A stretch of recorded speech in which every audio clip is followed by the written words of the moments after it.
Hello students, this is advocate Neeraj Gupta. इस video में हम डिस्कस करेंगे एक सेंटेंस कि mere silence does not amount to fraud. चुप रहना मात्र मौन कपट नहीं है, मतलब चुप रहने से कोई फ्रॉड नहीं होगा।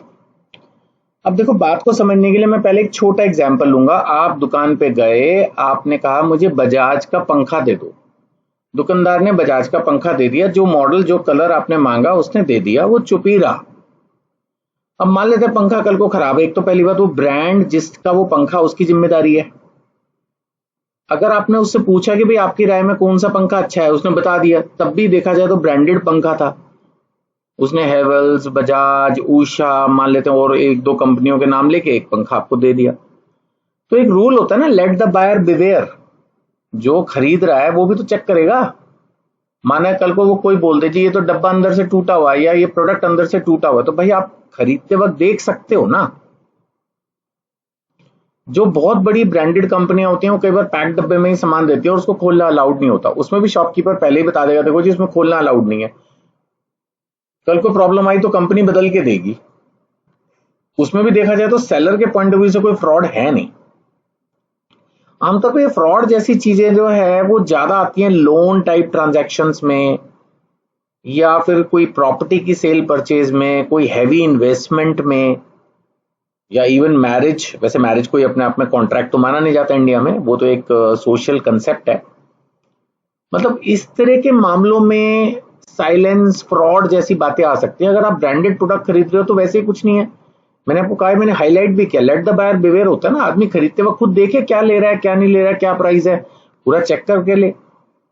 आपने देखा होगा हर प्रोडक्ट के ऊपर दुनिया भर की इंफॉर्मेशन गवर्नमेंट ने कंपलसरी कर रखी है, जो उसके पैक पर लिखी रहती है। एक्सपायरी डेट भी लिखी रहती है। अब वो बात अलग है कि उसने एक्सपायरी डेट ही बदल रखी है तो वो तो फ्रॉड है ही है। लेकिन अगर वो चुप रहता है, किसी प्रोडक्ट की डिटेल नहीं दे रहा, तो इसमें कोई अपने आप में सीधा फ्रॉड नहीं हो जाता। तो इसके बारे में हम कोर्ट केस भी पढ़ेंगे, वो भी यही बोलेगा कि रूटीन में चुप रहने से कोई फ्रॉड नहीं हो रहा, जब तक कि आपकी ड्यूटी टू स्पीक नहीं है। कुछ कॉन्ट्रैक्ट्स ऐसे हैं, जैसे पार्टनरशिप है, इंश्योरेंस है, जिनमें ड्यूटी टू स्पीक है कि आप खुद बोलो, आगे से बोलो। या फिर फिड्यूशियरी रिलेशनशिप है, विश्वास वाले। अभी चलो आगे चल के थोड़ा सा पढ़ा के बताता हूं इसको। सो आमतौर पर generally mayor silence regarding facts rightly to affect the willingness of a person to enter into a contract does not amount to fraud। आमतौर पर ये सीधा सीधा 1 मिनट में फ्रॉड नहीं बन जाएगा कि आप बोले क्यों नहीं। नहीं, ये तो आपको भी खरीदते वक्त कोई भी प्रोडक्ट देखना होगा। ये unless there is a duty to speak, ये पॉइंट सबसे इंपॉर्टेंट है। अगर बच्चे आप समझना चाहते हो ना इस पॉइंट को, तो इसमें मेन फंडा है unless there is a duty to speak. इसको समझना सबसे जरूरी है। यानी जब तक लॉ में डायरेक्टली इनडायरेक्टली आपको बोलने की ड्यूटी नहीं है, जब तक अटमोस्ट गुड फेथ का कॉन्ट्रैक्ट नहीं है, जहां आपको खुद आगे से पूरी डिटेल बतानी है, कोई आप छुपा नहीं रहे चीज को जानबूझ के, बेईमानी नहीं आपके मन में, तब तक ये फ्रॉड नहीं माना जाएगा। अब जैसे when there is no duty to speak, मैंने आपको एक बहुत प्रैक्टिकल एग्जांपल दिया। अगर आप एक ब्रांडेड प्रोडक्ट बेच रहे हो और सामने वाला भी उस ब्रांडेड प्रोडक्ट को खरीद रहा है, तो आपको ज्यादा उसकी डिटेल देने की जरूरत नहीं है। आज की तारीख में हम ये मान के चलते हैं कि अगर कोई आदमी ब्रांडेड प्रोडक्ट लेने आया है तो वो समझता है।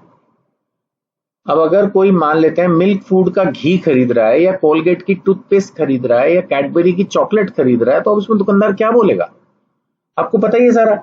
So there is no duty to disclose the facts, क्या है क्या नहीं, बस expired product now, duplicate now. The other party has means to discover the truth by ordinary diligence, यानी वो चाहे तो उसको चेक कर सकता है। किसी भी चीज का प्राइस भी आज की तारीख में, अमेजोन एक ऐसी चीज आ गई है और भी इस तरह के ऑनलाइन साइट्स, जब हम मार्केट में कुछ खरीदते हैं, अगर आप ऑनलाइन पे डालो तुरंत उस प्रोडक्ट का ऑनलाइन प्राइस दिख जाता है, तो उससे एक रफ आइडिया लग जाता है कि हाँ यही चीज सेम ऑनलाइन कितने की मिल रही है, दुकानदार कितने की दे रहा है।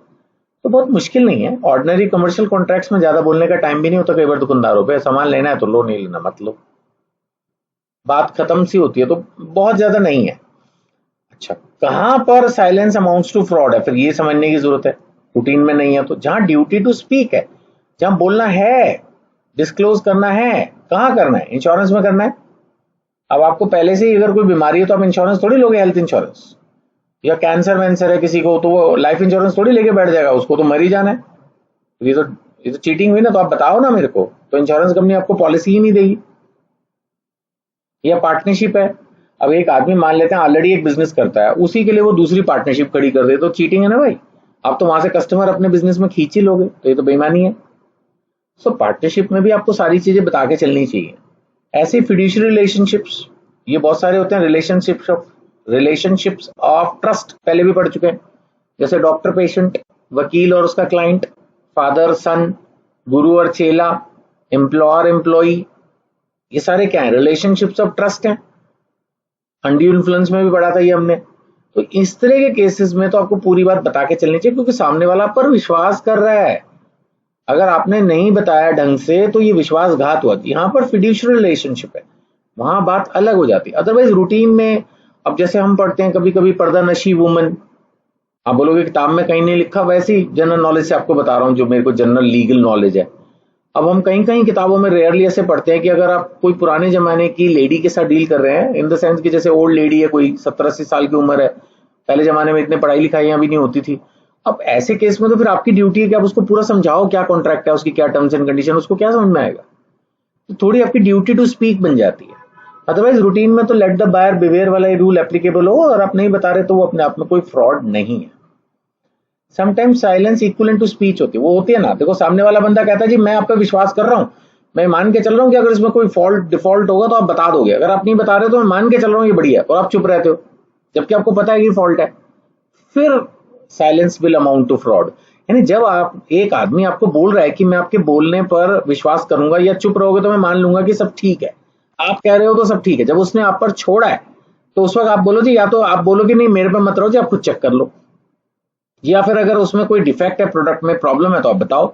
अगर आप उस वक्त चुप रहते हो, सामने वाला कह रहा है मैं आप पर विश्वास कर रहा हूं, तो फिर वो एक तरह से फिड्यूशियरी रिलेशनशिप बन गया। एक ऑर्डिनरी कस्टमर ने भी अगर दुकानदार को कह दिया जी मैं आपके कहने पे ले रहा हूं या आप पे डिपेंड कर रहा हूं, और उस वक्त दुकानदार चुप रहता है, तो then silence will amount to fraud, क्योंकि उस वक्त उसको फिर बोलना पड़ेगा। अब स्मिथ वर्सेस ह्यूजेस का जो केस है, इसमें भी यही बात है कि unless there is a duty to speak, जब तक ऐसा ना हो, जैसा मैंने कुछ केसेस डिस्कस कर लिए, तब तक silence does not amount to fraud.